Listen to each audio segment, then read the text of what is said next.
Senadora Paola Holguín, una muy cordial bienvenida.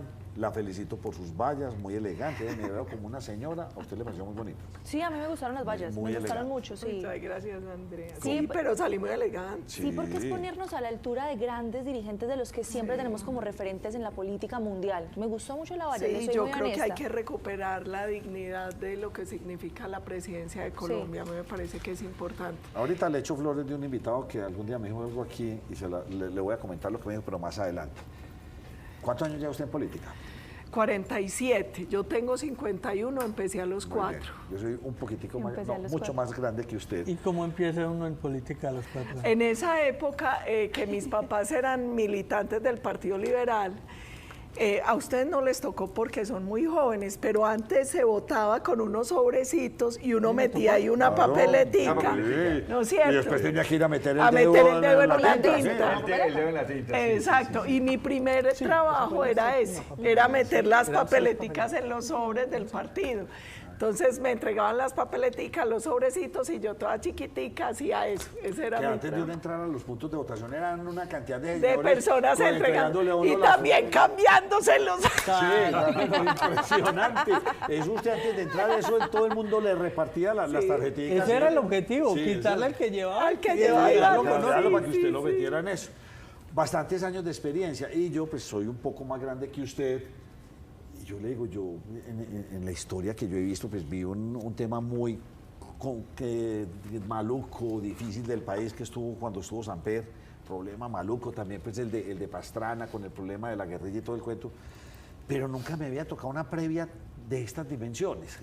A usted le había tocado ir a una previa y con tanta anticipación y con tanta polarización y tanto odio y tan maluca. No, yo creo que esta es una elección como nunca había visto Colombia por muchas razones.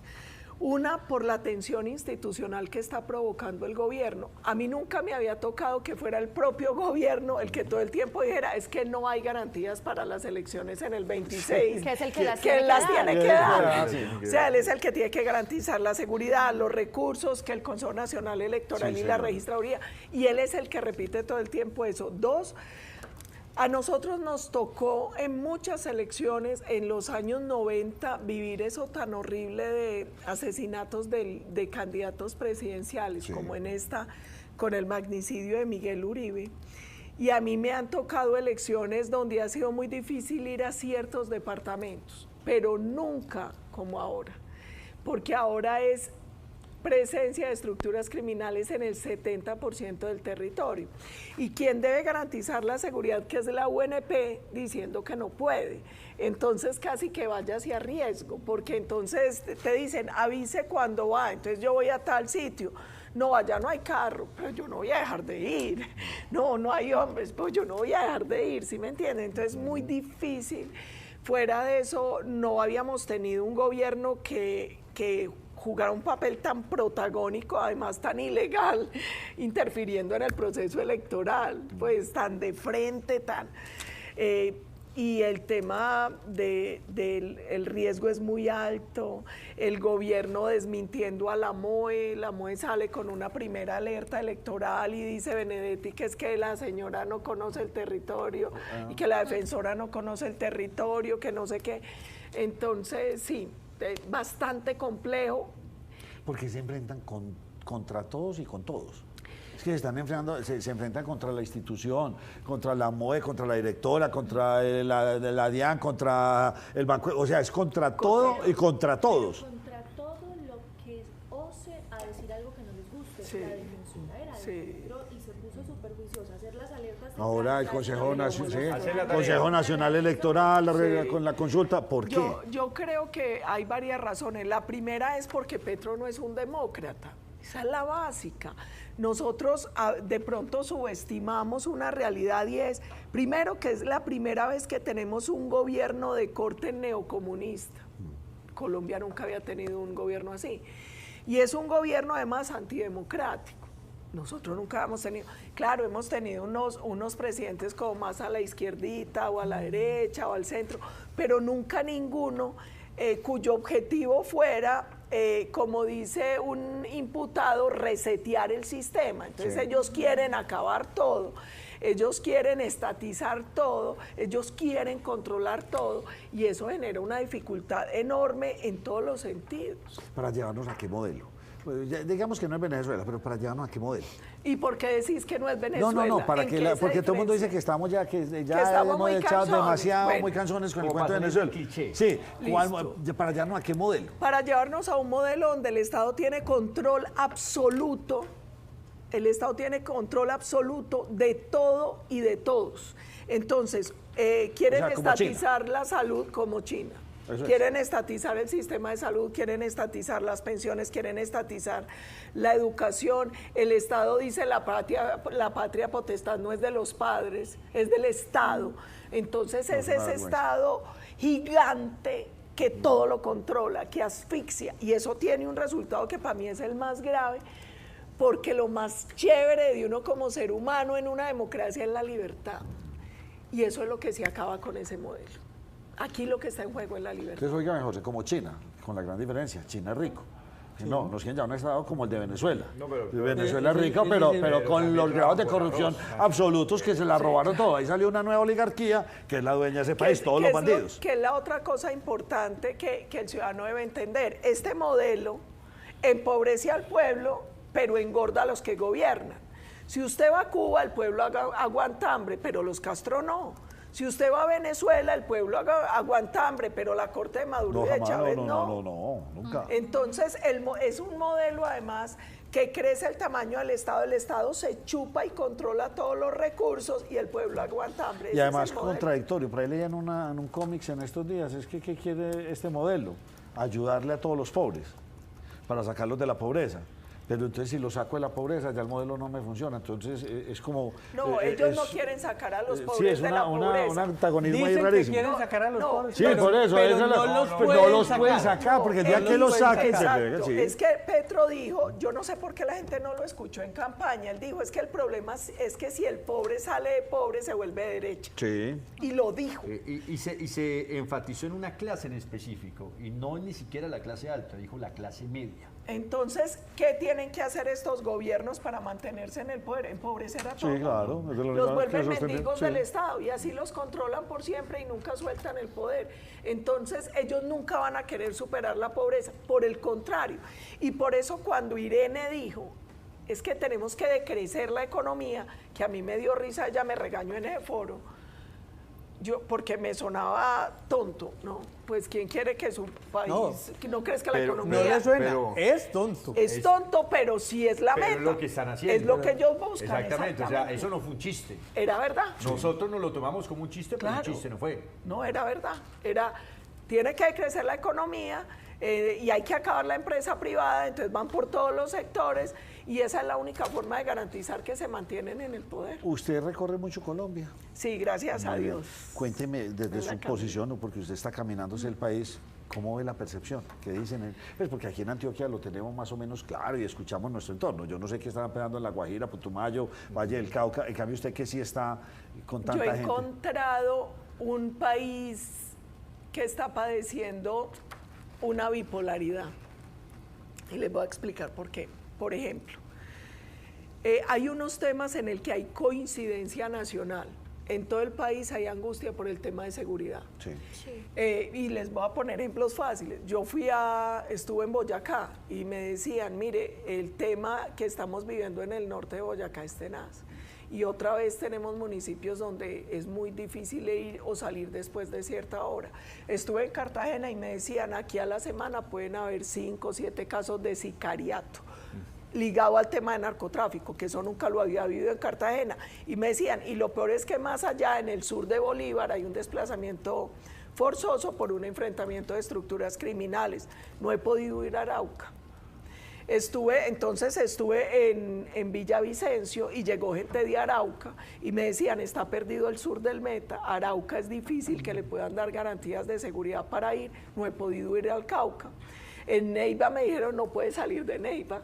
Entonces uno empieza a O sea, encontrar... ni qué decir, no puede entrar al Catatumbo, por ejemplo. No puede entrar al Catatumbo, ni riesgos. Entonces hoy estamos... El país tiene zonas vetadas. Vetadas, O sea, hay zonas donde usted no puede ir y hay zonas, y eso no lo sabe la gente, aquí hay zonas que tienen toque de queda a partir de las 6 de la tarde, aquí hay zonas donde le dicen usted no, si sale del casco urbano no le garantizamos la seguridad. Le voy a poner un ejemplo chiquito y cerquita. Yo me fui para Sabana Larga y me dijeron, le podemos garantizar protección hasta las 12:30 del día. Entonces tuve que salir a las 4 de la mañana con las camionetas llenas de fusiles, con una camioneta llena con gente de la policía de refuerzo, y a las 12:30 tuve que salir del municipio. O sea, esa es la realidad de Colombia hoy, y eso está igual en toda parte. No solo de Colombia, qué pena le interrumpo, senadora. Yo hablaba en estos días con un amigo que tiene finca en Ituango y me decía, los viernes, normalmente para un puente como estos, me decía, yo los viernes salgo del trabajo, me voy para la casa, organizo, y a las 6, 7 salía para la finca. Ya se está acabando otra vez. No, ya no lo puede hacer. No lo puede hacer. Ya no lo puede hacer. Se tiene que ir al sábado por la mañana. Muy bien. Pero el viernes no se puede ir. Exacto. Y estamos hablando de Ituango Antioquia. Pero entonces, mire, seguridad, fregado en todo el país, Listo, salud en todo el país, pero por ejemplo, economía. Nosotros hoy en economía tenemos un problema, y es, la economía va mal, así las cifras vayan bien. Y va mal porque hoy hay un gran nivel de endeudamiento, nunca habíamos llegado al nivel de endeudamiento que tiene Colombia hoy ni en pandemia, un altísimo nivel de gasto, una gran irresponsabilidad fiscal. Este gobierno rompió la regla fiscal el año pasado y activó cláusula de escape este año hasta el 27. Es decir, se van a volar todo. Pero el ciudadano tiene plata en el bolsillo. ¿Por qué? Porque la informalidad ha crecido, y cuando le dicen a la gente bajó la cifra de desempleo, la gente celebra. No, bajó porque más de 2 millones de colombianos ya se fueron sin tiquete de regreso, y porque la informalidad ha crecido. Entonces, y porque el gobierno está contratando gente a 2 manos. Claro, a 2 manos con el tema de cómo se dispararon las OPS, pero además es que tenemos 300.000 hectáreas de coca y eso produce plata, esa plata compra. Tenemos una expansión de la minería ilegal y la onza de oro está a más de $3.600 y esa plata compra. Una afortunadísima bonanza cafetera que no es gracias al gobierno, pero son 19 billones que compran. Remesas que están disparadas por toda la gente que se ha ido. Entonces hoy hay por eso yo digo como un país bipolar, porque hay unas cosas que no se han logrado percibir, pero que están muy mal. Y que van a salir a flote y se van a empeorar. Claro, el tema, por ejemplo, eléctrico, la demanda crece más que la oferta, no tenemos gas, estamos importando gas desde el año pasado y cada vez va a ser más difícil. Como usted está caminándose el país, la pregunta es, ¿usted cree que la gente común y corriente de nuestro país se está percatando de eso? O dice, no, esos temas a mí no me tocan, no, eso no, nada. De pronto los toca el tema de salud, hombre, que empiezan ese sí los toca directamente. Sí. Pero el resto, pues que el presidente está gastando mucho, que está entrando mucha platica. Ese va a ser el reto nuestro. La gente está percibiendo el tema de seguridad, está percibiendo el tema de salud, pero no tiene claro la dificultad económica que estamos viviendo. Y hay otro problema, que el gobierno sigue haciendo la tarea. Y ellos tienen un contrarrelato y ellos le echan la culpa a todo mundo y la culpa nunca es de Petro. Y ahí también hay una dificultad, y es, ¿usted cómo le hace pedagogía al ciudadano para que entienda lo que está pasando en Colombia hoy? Y empieza a ver uno otra vez el tema de la bipolaridad. A nosotros, cuando iban a subir como 800 pesos la gasolina, nos incendiaron el país.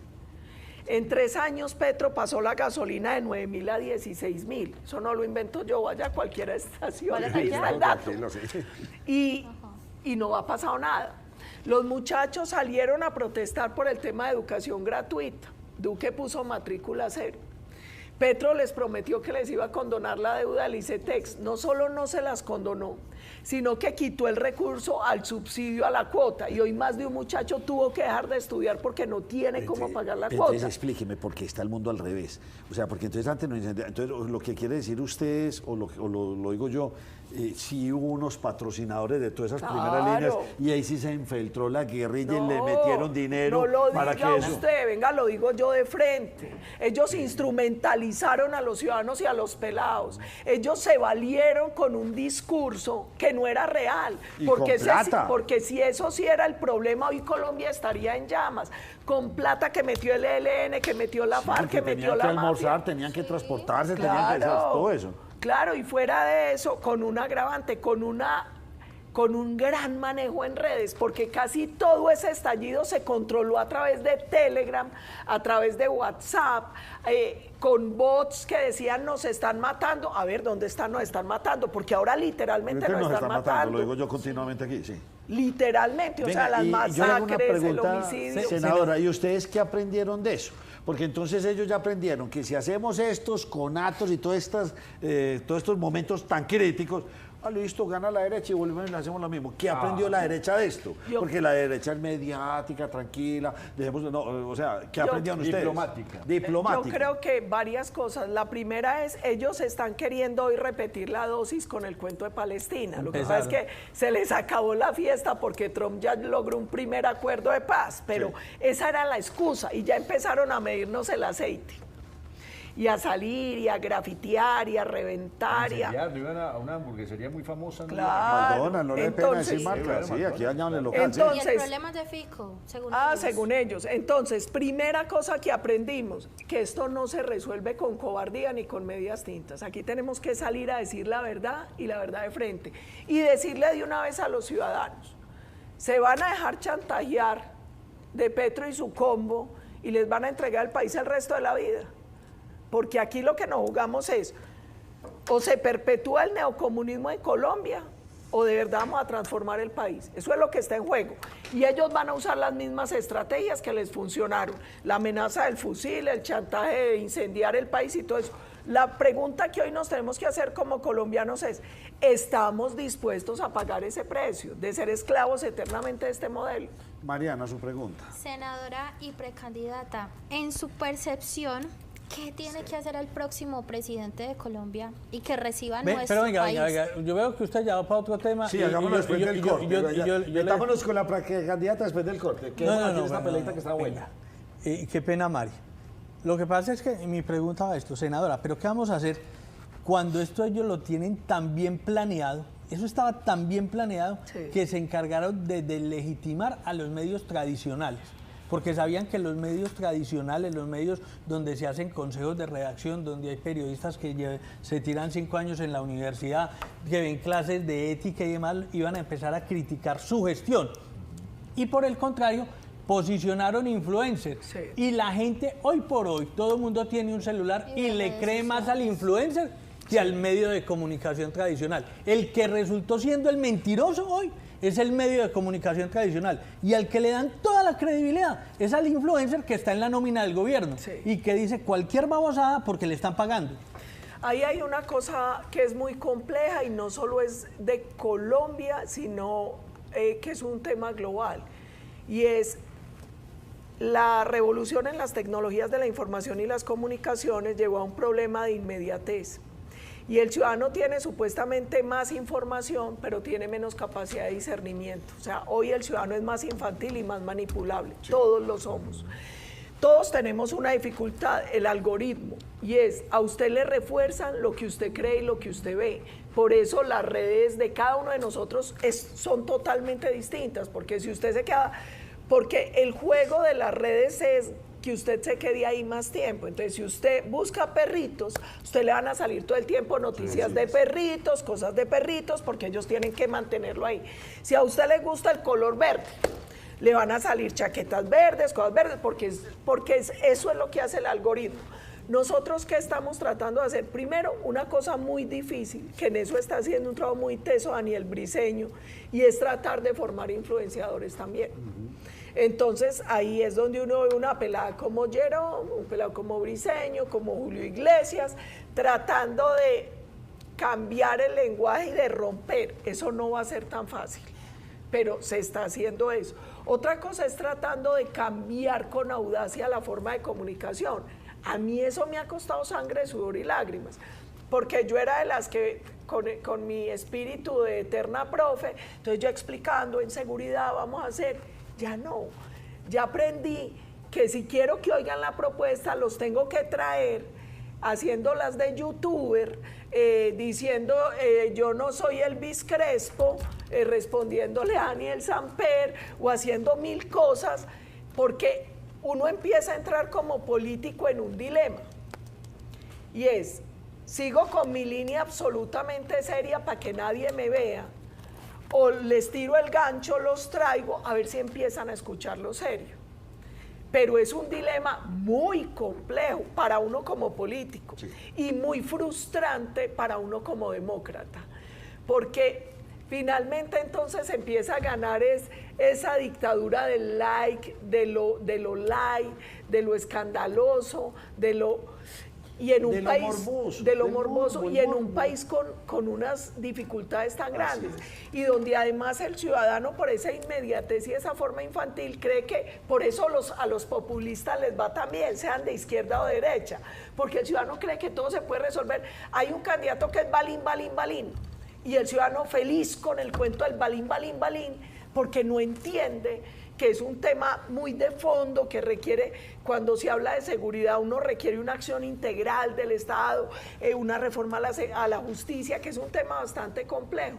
Entonces, la otra gran dificultad es esa, que el ciudadano quiere respuestas ya, soluciones ya, y cree que todo se resuelve así, y la vida no se resuelve así. Bueno, continuamos aquí en la primera mesa de opinión de Antioquia. Yo al inicio del programa le dije que le iba a echar más flores, porque recuerdo haber tenido aquí algún invitado, algún politólogo, esos expertos, y me dijo algo que a mí me impactó mucho. La senadora Paola Holguín es la que se merece ese puesto, porque la senadora ha sido absolutamente estudiosa y conocedora de todos esos temas de Estado. Y usted alguna vez nos dijo todas las especializaciones que ha hecho usted en temas de seguridad, y usted conoce bien los temas, y cuando usted habla es con el conocimiento. Me lo dijo hace mucho tiempo y me quedé con ese pensamiento, y esperemos pues que ahorita nos va a contar. Va usted con su pregunta, qué pena ahorita la interrumpimos para que no saltáramos tan rápido. Ahora vamos a hablar con la candidata o la precandidata. Nacho, sí, pero le voy a agregar otra pregunta. Bueno, hágale. Ahorita el Consejo de Estado le puso un límite, un freno a esas alocuciones del presidente Gustavo Petro. Y dice que solo pueden hacerse con justificación. Acabó de salir. Sí, entonces, justamente último acabó minuto. de salir. ¿Quién dice eso? El Consejo de Estado. Consejo de Estado le está diciendo, señor Petro, ya usted no puede hablar lo que usted le dé la gana a la hora que usted quiera. Pues, Senadora y precandidata, ¿usted considera que esto es una medida necesaria de control para ponerle freno a que Gustavo Petro cuando quiera pueda apoderarse de los medios de comunicación? Yo creo que se demoraron en hacerlo por varias razones, porque la ley es clara, y la ley es clara en varios puntos. El primero es la ley prohíbe transmitir los consejos de ministros. Sí. Y él cogió el tirito de transmitir eso. Y dos, la ley también establece que las alocuciones presidenciales se dan cuando hay un tema excepcional de interés nacional, y él se para a decir cualquier bobada o a retransmitir esos discursos locos y aburridores que tira por ahí, como para uno tenérselos que ver. Pero el ciudadano lo que no entiende es esto. Primero, eso también va contra la libertad, porque te obligan a que te mames ver a este señor con sus bobadas. En todos los canales. En todos los canales. Dos, ¿cómo afecta eso la propiedad privada? Porque es que los canales tienen unas parrillas negociadas, unos compromisos que también se van, porque este señor decide que va a sentarse ahí a echar carreta. Entonces, enhorabuena, y ojalá no vuelva a pasar. Pero senadora, poco o nada le ha prestado atención el presidente Gustavo Petro al Consejo de Estado. Ni al Consejo de Estado, ni a la Corte Constitucional, ni a nadie. Les han dado órdenes perentorias que no cumplen. Eso también muestra eso del talante antidemocrático, porque en el tema de pesos y contrapesos, a uno puede que le gusten o no las decisiones, y uno incluso puede manifestarse frente a ellas, pero las tiene que acatar. Ellos ni siquiera acatan las órdenes, las sentencias, los llama, nada les importa. Pero, ¿sabe? Eso a mí me ha dejado, por ejemplo, la sensación de que acá definitivamente como que la justicia, dependiendo... Para el presidente no es como mucha justicia. Pues, porque él muy desacata, ¿y qué ha pasado? Yo soy el presidente y usted me tiene que... Yo soy el presidente. ¿Cómo él es el jefe de todos? Y hay todos? una cosa, saben que para mí la lección, a nosotros ya nos habían dado la dosis de esto en Medellín. Nosotros en Medellín chicaneamos mucho, es que Medellín tiene una gran institucionalidad, aquí es muy difícil ser mal alcalde. Mire, no existe institucionalidad ni norma que lo brinde a uno de un bárbaro.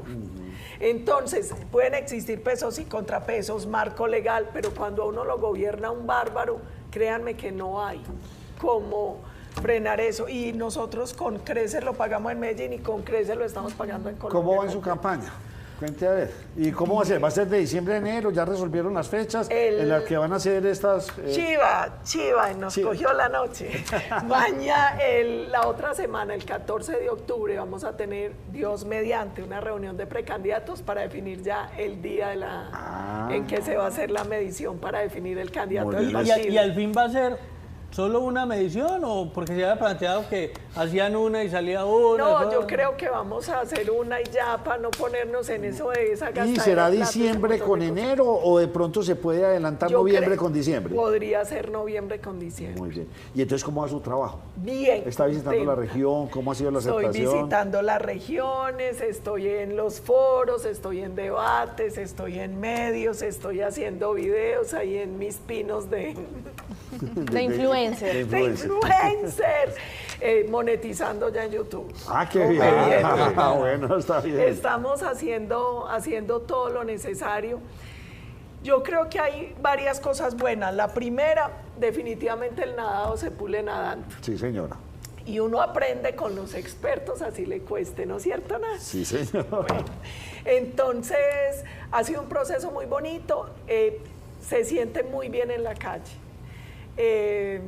Porque pasan cosas lindas, la gente está teniendo otra vez como hay salida. En estos días un señor me decía, yo la oigo a usted y a esas otras viejas y yo sé que vamos a salir adelante. Y uno encuentra que la gente está, a pesar de que obviamente hay ansiedad, todo el mundo dice, bueno, ¿quién va a ser? No sé qué. Ya la gente está teniendo un poquito más de esperanza. Qué bueno. Y eso es muy importante porque ellos sí habían logrado... La desesperanza. No, y todavía nos tiene. Sí. Mariana, su pregunta es la que ahorita la interrumpimos y qué pena, pero ahora sí cae bien su pregunta. ¿Cuál es su percepción y qué cree que deberá enfrentar el gobierno que elijamos para tener una Colombia más próspera? ¿Qué deberá de enfrentar? Sí, hay muchas cosas. La primera que tiene que enfrentar es tener claro que necesita una gran coalición para ganar y para gobernar. Porque Petro era mamón de oposición, remamón de presidente, yo no me lo imagino expresidente perdiendo. Entonces, lo primero es, tenemos que estar listos porque seguramente van a ser muy agresivos y van a tratar de no dejar gobernar y tal. Entonces, tenemos que tener esa claridad y esa gran coalición para gobernar. 2, hay que dar señales de confianza. Entonces, yo gano la elección y lo primero que vamos a hacer es, colombianos, este es el gabinete. Antes de la posesión nos vamos a ir a hablar con los mercados internacionales, con los inversionistas, porque yo decía, nos van a dejar la olla raspada, yo creo que no va a haber olla. Entonces, nosotros seguramente vamos a tener que decretar una emergencia económica para tomar unas medidas de choque. Eso hay que hablarlo con la comunidad internacional, eso hay que hablarlo con la banca multilateral. Yo aspiro el 7 de agosto, una vez posesionada, inmediatamente derogar y modificar los primeros decretos. Todo lo que yo pueda hacer de manera automática se va a hacer desde el primer día. Y radicar los proyectos de ley que son fundamentales y detonantes. Por ejemplo, el de reducción del tamaño del Estado, que es urgente porque usted le tiene que mandar señales de confianza al empresario y a la comunidad internacional. Aquí vamos a volver a tener el control del gasto público, vamos a volver a tener responsabilidad fiscal, vamos a hacer lo que tenemos que hacer. Segunda reforma, no va a ser una reforma tributaria, va a ser una reforma fiscal. ¿Por qué? Porque no hay que subir impuestos, hay que hacer todo lo contrario. Hay que bajar los impuestos, hay que simplificar la manera en que se pagan los impuestos y en que se calculan. ¿Para qué? Esto es economía de tienda. Usted sube el impuesto e inmediatamente que sube la evasión y la elusión, se frena la economía y cae el recaudo, que fue lo que pasó con Petro y con la última reforma tributaria. Usted hace todo lo contrario, baja la carga impositiva, establece mecanismos fáciles para pagar, eso reduce la evasión y la elusión, dinamiza la economía y aumenta el recaudo, economía de tienda. Entonces, reforma fiscal, segunda reforma importante. Tercera reforma, nosotros vamos a tener que pensar como un mecanismo para reducir ostensiblemente la tramitología en Colombia. Mire, el gobierno en Colombia siempre ha operado como si el gobierno fuera un desconfiado del ciudadano y del empresario. Entonces te ponen 10.000 trámites. Hoy tenemos un dato que es horrible y es, en el índice de complejidad corporativa, Colombia es el 5º peor país del mundo para hacer negocios, por la hiperregulación y el cambio en las reglas de juego. Nosotros vamos a quitar eso, además con una apuesta que para mí va a ser clave, la digitalización del Estado.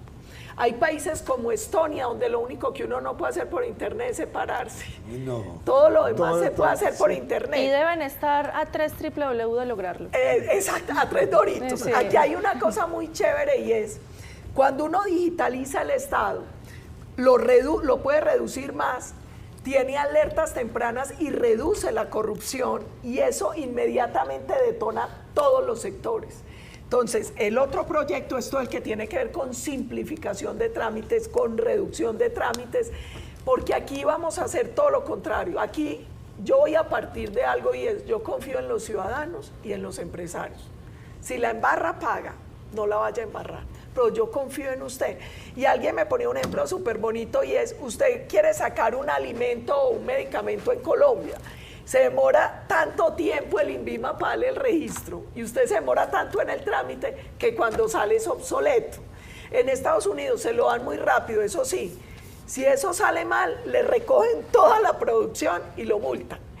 Pero yo prefiero que sea así, allá al menos sale, aquí ni siquiera sale al mercado. Vamos a partir de la confianza, hágale, todo el mundo arranque. Y eso de la emergencia económica también implica un plan de choque en el tema energético, porque el país va a estar a puertas de un apagón, entonces necesitamos que no se apague, porque cada hora de apagón vale 200.000 millones según el estudio del Banco de Bogotá. ¿Qué tenemos que hacer? Simplificar licencias, todo el que tenga a punto proyectos de pequeñas centrales hidroeléctricas, de microrregasificadoras, cuente con que mi gobierno lo va a poder hacer. Vamos a hacer fracking, vamos a ir por todos los proyectos offshore, todos los proyectos costa afuera, porque yo estoy segura que Colombia puede ser un hub energético y digital para América Latina. Yo estuve la semana pasada en Fedesoft y encontré un montón de empresas de tecnología que son colombianas. Me quedé aterrada. Y yo les decía, vean, usted es el dueño, es colombiano, tiene un súper desarrollo, pero ¿por qué su empresa está en Panamá, está en Perú, está en Estados Unidos y no está aquí? Porque no tienen condiciones. Vamos a dar las condiciones para que las empresas se desarrollen acá. Acabo de tener hace pocos días un invitado, un abogado, y ¿sabe cuál es la recomendación? Abra su empresa en Panamá o en Estados Unidos. Exacto. Nunca en Colombia. Nos quedan 8 minutos. Por favor, Andrea Sierra, después José. Informe de la Contraloría de hoy alarmante sobre el sector defensa, pero de lo que más sorprende, Paola, es que nos están diciendo 95% del presupuesto de defensa, funcionamiento y contratación. Y solo el 4% en inversión. Estamos obsoletos, con problemas de seguridad y el presupuesto se nos va en funcionamiento, y entonces defensa está en una crisis en este momento terrible. Está en una crisis profunda, y está en crisis profunda porque tenemos menos hombres. No estamos teniendo capacidad operativa, y yo les decía ahora, el tema de plata va a estar difícil. Nosotros vamos a negociar un nuevo Plan Colombia 2.0 y vamos a restablecer inmediatamente relaciones con Israel, porque ahí hay un tema fundamental, y es no solo la falta de plata, sino que en Colombia, por ejemplo, si usted quiere producir la pistola Córdoba Jerico del fusil Galil, la licencia es de Israel. Si usted quiere el tema de comunicaciones de Ejército Israel, todo el tema de aviones no tripulados, todo el tema de radares tiene que ver con Israel. Nosotros hoy no tenemos eso porque rompimos relaciones con Israel. Entonces, tenemos que volver rápidamente a las relaciones con Israel. Necesitamos negociar contra un nuevo Plan Colombia, porque nosotros no somos Petro. Nosotros no vamos a alcahuetear el crecimiento del narcotráfico en el país. Aquí hay 300.000 hectáreas de coca y nosotros vamos a abrir el debate frontal en la Corte para hacer fumigación con glifosato, que hoy se puede hacer con drones a baja altura, con altísima precisión, por amor de Dios. Además, a los colombianos los engañan. El 95% de los cultivos lícitos en Colombia emplean glifosato. Pero Paola, ahí la dificultad ni siquiera es si se puede o no, es que usted le tiene que pedir permiso a las comunidades, es que la Corte los maniató con esa pedida de permiso. Dentro de las leyes hay otra que es la reglamentación de la consulta previa, porque aquí eso se volvió un incentivo perverso. Y es que a punta de consulta previa no se puede hacer ningún proyecto, maniatados, no se puede fumigar, no se puede hacer nada. No, vamos a reglamentar de una vez por todas la consulta previa. Me quedan 4 minutos, José, para que usted le haga una y yo remato con la que Bueno, quiero hacerle a la doctora. rápidamente, senador, usted habló de derogar los decretos que pueda, pero puntualmente, salud, pensiones y el tema laboral, ¿qué fueron reformas de este gobierno? Si usted llega a la presidencia, ¿qué pasa? Varias cosas. Primero, la de salud afortunadamente no ha pasado. ¿Cuál es el problema? Que nos van a dejar un hueco como de 40 billones de pesos. Ahí hay que hacer varias cosas que no requieren reforma. La primera, vamos a tener que sanear las cuentas de salud. En las reuniones con inversionistas con los cuales tenemos deuda, se les ha planteado la posibilidad de hacer una renegociación donde todos ponemos.